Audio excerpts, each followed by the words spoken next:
saya Rima Wulandari Fahmi dari SMP Islam Arifin Indonesia yang akan melakukan PPL di siklus pertama. Terima kasih. Assalamualaikum warahmatullahi wabarakatuh. Assalamualaikum warahmatullahi wabarakatuh. Waalaikumsalam warahmatullahi wabarakatuh. Selamat pagi. Pagi. Bagaimana kabar kalian hari ini? Alhamdulillah luar biasa. Allahu Akbar. Sebelum pelajaran dimulai, marilah kita berdoa dalam hati. Berdoa mulai. Selesai. Ada yang tidak masuk hari ini? Masuk semua. Alhamdulillah, kalau masuk semua, kita harus bersyukur karena masih diberikan kesehatan. Siapa yang tahu atau siapa yang masih ingat materi minggu lalu itu apa sih? Cerpen. Coba, apa itu cerpen? Ya, Adis. Cerita fiksi atau cerita rekaan? Ya, cerita fiksi atau cerita rekaan. Kemudian, ada yang masih ingat ciri dari cerpen? Coba. Ya, Yana. Ciri cerpen bisa Dibaca sekali duduk. Ya. Kemudian, siapa lagi yang tahu ciri dari cerpen? Ya, 10.000 kata. Kemudian, kemarin kita sudah membahas tentang unsur intrinsik. Ada yang tahu? Iya, Yosef. Ya, unsur intrinsik ada tema. Kemudian selain tema, latar, dan alur, ada lagi unsur intrinsik yang lain? Iya, enggak? Tokoh, penokohan, sudut pandang, dan amanat. Kita hari ini insya Allah akan melanjutkan pembelajaran ke dalam struktur teks dan kaidah kebahasaan teks cerpen. Capaian pembelajaran yang harus dicapai adalah kalian harus bisa menganalisis dan memaknai informasi berupa gagasan, pikiran, perasaan, pandangan, arahan atau pesan yang tepat dari berbagai jenis teks, baik fiksi maupun non-fiksi. Yang akan kita bahas hari ini adalah teks fiksi berupa audiovisual, tayangan video, ya. Kemudian aural, bisa berbentuk suara, dan tayangan dalam bentuk monolog. Ada yang bercerita sendiri atau menceritakan kembali. Dialog, ada yang bercerita secara bergantian, gelar bicara. Peserta didik mampu mengeksplorasi dan mengevaluasi berbagai informasi dari topik aktual yang didengar. Tujuan pembelajaran ini yang harus kita capai bersama, menganalisis unsur kebahasaan sekaligus struktur dalam cerita fiksi. Boleh nanti berbentuk video, ya, kemudian gambar, komik, cerpen, pantun, dan sejenisnya. Lalu bagian selanjutnya adalah kriteria ketercapaian tujuan pembelajaran. Ada beberapa poin yang harus kalian kuasai, yang harus dipenuhi. Yang pertama, mampu menganalisis strukturnya, mampu menganalisis kebahasaannya, mampu mengubah video atau isi cerpen menjadi beberapa bentuk, dan mampu mempresentasikan di depan teman-teman. Sebelumnya, Ibu akan mendiagnosis dulu kalian sejauh mana kalian belajar atau menguasai materi cerpen, baik minggu lalu ataupun ini, ya. Nah, di sini ada beberapa soal, silakan kalian kerjakan. Ya, dikerjakan dulu untuk menganalisis apakah kemampuan kalian itu sudah mumpuni dalam hal cerpen atau tidak. Silakan dibaca, diisi. Kalau sudah, dijawab di kertas ini. Sudah selesai? Please. Sudah? Jadi sudah semuanya, ya? Nah, kita lihat bersama-sama. Ya, tadi jawaban nomor pertama adalah cerita non-fiksi. Ya, betul. Yang kedua, salah satu unsur intrinsiknya adalah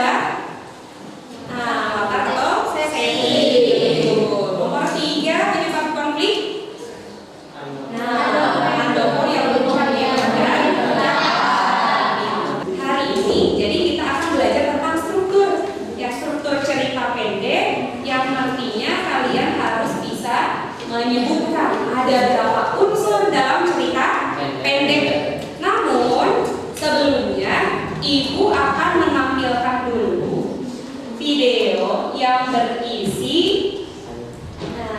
tayangan cerita pendek. Nanti kalian di sana harus bisa menemukan struktur teks cerita pendek itu ada apa saja. Kira-kira ya, jadi harus disimak baik-baik. Selamat menyaksikan tayangan videonya.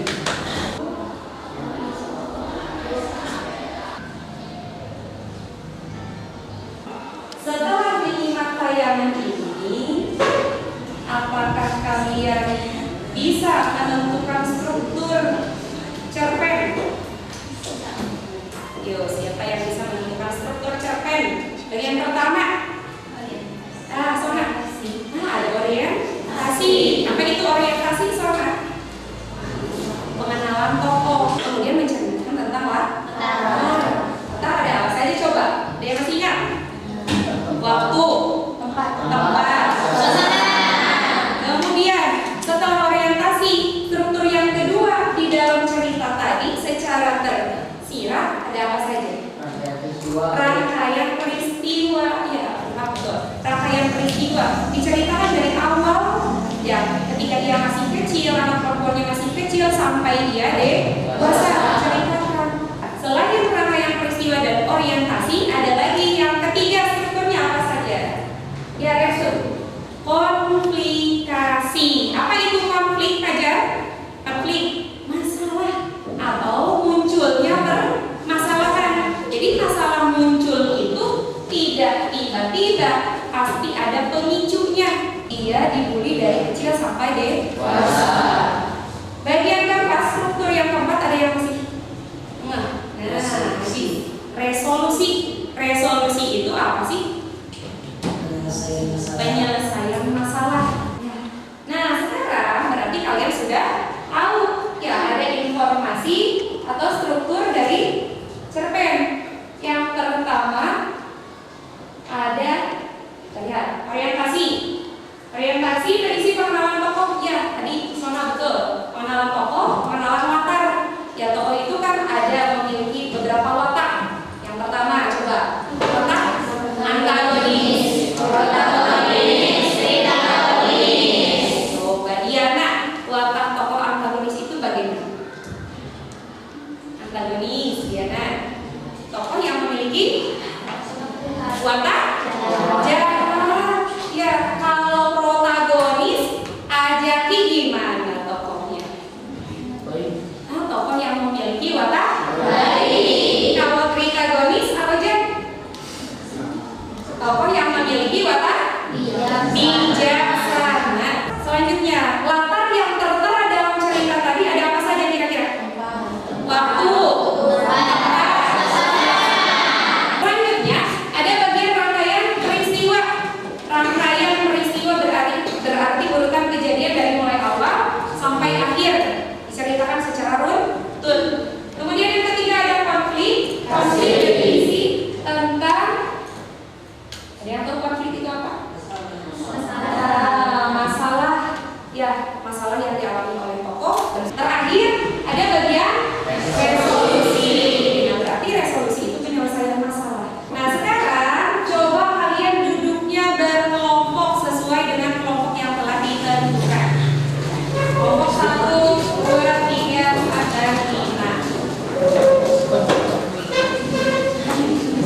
ya. Nah, selanjutnya kita akan melanjutkan ke bagian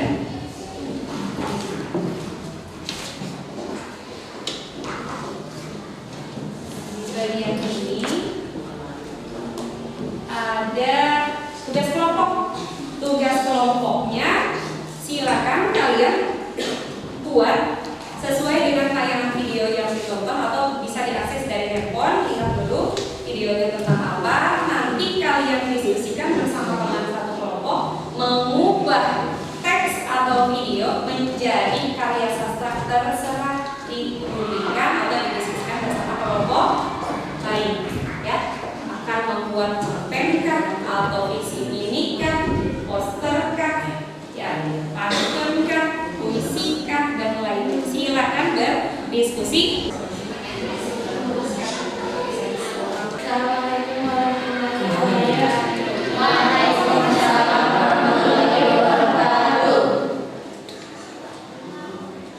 Ini hasil dari kami kami Nah, ada kelas pesona. Selanjutnya apa? Bagaimana bersama dia, bagaimanapun keadaan kalian janganlah lupa ini. Warahmatullahi wabarakatuh. Waalaikumsalam warahmatullahi wabarakatuh. Saya dari kelompok 2 Terima kasih. akan membacakan hasil ucapan ibu membuat saya untuk tidak menyerah. Nah, terlalu singkat ya. Indikasi terakhir resolusi. Berarti kelompok 1 harus tepat dilengkapi strukturnya. Jangan lupa jangan hanya 1 atau 2 kalimat saja. Jadi lengkapi. Nah, ada yang ingin ditanyakan sebelum kita mengakhiri proses pembelajaran? Ada yang ingin ditanyakan dulu? Nah, Nadine. Coba yang lain bisa menyimak Nadine ketika berbicara. Kaidah kebahasaan dari keterangan kata sifat. Nah, kata keterangan sifat tadi sudah dijelaskan di awal. Ya, ada contohnya kalau sifat manusia. Ada yang baik, ada yang jahat, ada yang bijaksana, ada yang pemarah, ada yang manja, ya, ada yang rajin, ada yang senang bersih-bersih misalnya, ya, ada yang pandai, pintar, cerdas. Itu contoh dari sifat. Kalau misalnya ke benda, ya, sifat benda kan ada yang lembut atau halus, ada yang kasar, ada yang keras, ada yang lembut. Itu contoh dari kata sifat. Ada lagi yang ingin bertanya? Ya, teknisnya.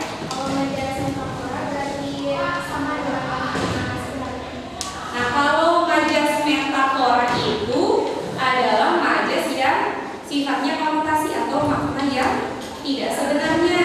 Ya, contohnya kebakaran. Kata kebakaran misalnya bisa digantikan menjadi si jago merah. Ya, si tukang mencuri. Tangan panjang. Kalau pensiun, istilah lain. Pensiun, istilah lain. Kalau tadi kebakaran si jago merah, kalau pensiun gantung sepatu. Ya, kalau gantung diri mah ya alhamdulillah. Ya, kemudian ada lagi makmas.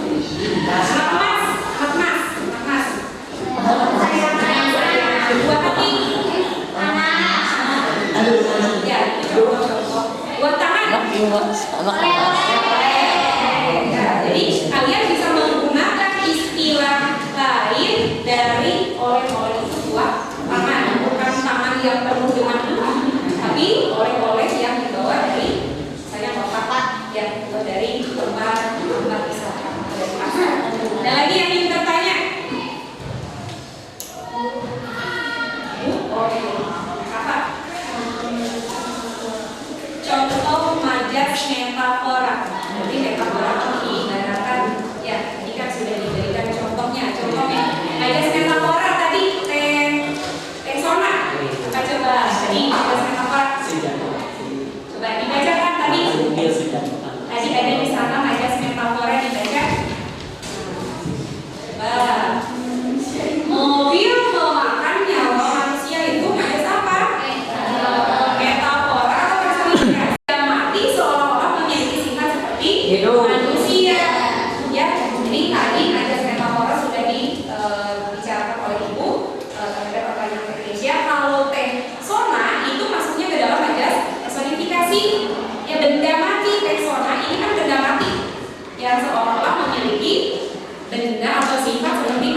Siap.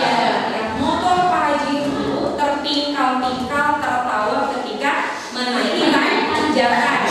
Yang sudah tertingkal-tingkal tertawa adalah manusia kalian, bukan motor Pak Haji. Motor masuk benda mati. Ada yang ingin ditanyakan lagi? Ada yang ingin ditanyakan? Kalau tidak ada, coba Ibu tes. Apa ini? Struktur teks cerita cerpen ada berapa? 4. 1. Orientasi. 2. Angga. Rangkaian peristiwa. 3. Abdul Haq. Komunikasi. 4. Apologen. Resolusi. Jadi ada 4 struktur dari teks cerpen. Kalau kaidah kebahasaan yang pertama teknisme. Beda kebahasaan teknisme. Menggunakan kata keterangan. Yang hadir. Yang kedua menggunakan kata keterangan sifat. Kemudian kesasa menggunakan kalimat langsung. Keempat terjadi majas. Terakhir kelima bahasa tidak baku. Ada satu lagi yang terlewat. Ada menggunakan dialog atau percakapan. Ada yang ingin ditanyakan? Kalau tidak ada, nanti berarti kalian sudah memahami tugasnya adalah mengerjakan hasil dari tayangan video diubah ke dalam bentuk karya sastra yang lain, dikumpulkan oleh di backup itu atau boleh dikumpulkan di dunia saja, nanti oleh Ibu diakses. Ya, tugas yang sudah masuk siapa saja, yang belum siapa saja. Ditunggu sampai hari esok. Ya, tugasnya harus sudah terkumpul perwakilan semuanya, tidak ada yang mewakili dari tiap kelompok. Jadi satu kelompok 5 tugas. Ya. Kalau tidak ada yang ditanyakan, silakan. Alfian. Ya. Untuk pertemuan yang akan datang, insya Allah kita akan menulis cerpen. Ya, jadi menulis cerpen, siapkan ide, gagasan yang akan dituangkan ke dalam bentuk tulisan. Tulisannya insya Allah dalam bentuk aplikasi Canva yang tadi masih dalam aplikasi itu. Tapi kalian harus mencari ide dulu yang kira-kira cocok untuk dijadikan sebagai cerpen. Ya, dipelajari bisa dicari berbagai sumber. Ya, Alfian silakan ditutup. Sebelum pelajaran berakhir, marilah kita membaca hamdalah bersama.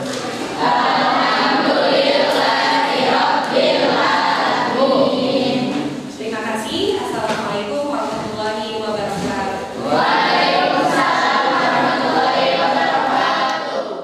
Alhamdulillahirrahmanirrahim. Proses pelaksanaan PPL siklus pertama telah selesai. Terima kasih atas partisipasinya. Assalamualaikum warahmatullahi wabarakatuh.